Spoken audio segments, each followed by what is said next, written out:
Doctor Ambedkar मेरी नजर में एक अत्यंत महान नेता हैं।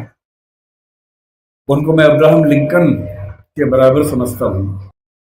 अब्राहम लिंकन ना होते, आज जैसा अमेरिका हमें दिखता है वैसा अमेरिका ना होता अगर अब्राहम लिंकन अपने जीवन का बलिदान न करते।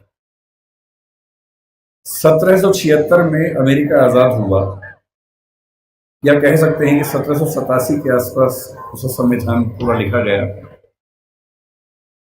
लेकिन वहां आजादी मिलने के बाद भी जो वहां के दास थे, स्लेव्स थे, उनको आजादी नहीं मिली थी।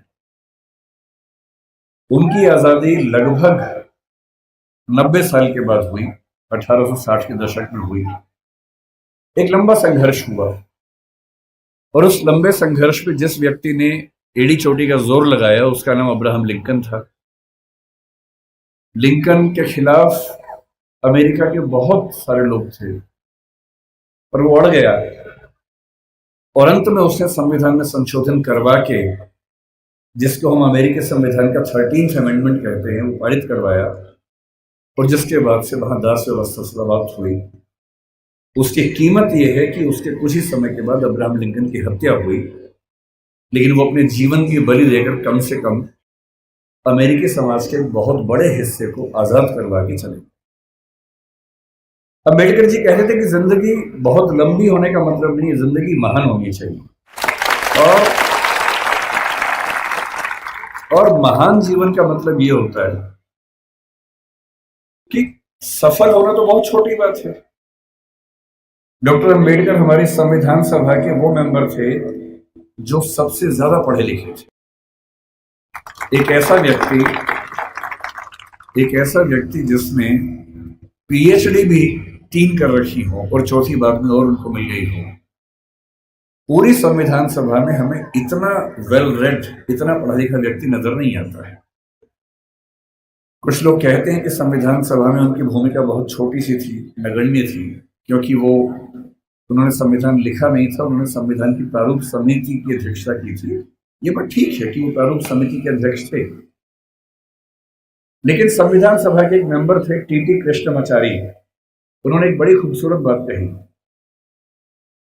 कि संविधान सभा की प्रारूप समिति में कुल 7 मेंबर थे, जिनमें से एक ने ज्वाइन ही नहीं किया, एक बीमार पड़ गए, 2 दिल्ली के बाहर थे, एक देश के बाहर चले गए, एक ने इस्तीफा दिया, तब दूसरे मेंबर को लेके आए। और कहने को 7 मेंबर थे, लेकिन दरअसल केवल एक व्यक्ति के हाथ में ड्राफ्टिंग की सारी जिम्मेदारी आई और ये कथन टीटी कृष्णमाचार्य ने संविधान सभा के भीतर दिया। और इसलिए हमें इस बात का सम्मान करना चाहिए। लेकिन आप में से अधिकांश बच्चे जिस सामाजिक परिवेश से हैं, मैं संयोग से समाज के उस परिवेश से हूं जिसमें सामाजिक विषमताओं को झेला नहीं। मेरा जन्म एक ऐसे परिवार में हुआ जो निम्न जाति का नहीं है, तो मैं सवर्ण समाज से हूं। संयोग की बात है, तुक्के की बात है। किसी का तुक्का कुछ लगता है, किसी का कुछ लगता है, तो मैं तुक्के से उस समाज से हूं जहां जातीय भेदभाव झेलना नहीं पड़ता है। मैं बहुत गरीब भी नहीं रहा, मेरे माता पिता अध्यापक थे तो वेतन भी ठीक ही था उनका। और इसलिए मैं देखता हूं कि हमारे समाज में सामान्यतः एक राय ऐसी बन गई कि डॉक्टर अंबेडकर केवल दलित समाज के नेता हैं, उन्होंने केवल उनके लिए कुछ महान काम किए। और मेरा मानना है कि इस गलत फहमी से हमारे समाज को बचना चाहिए।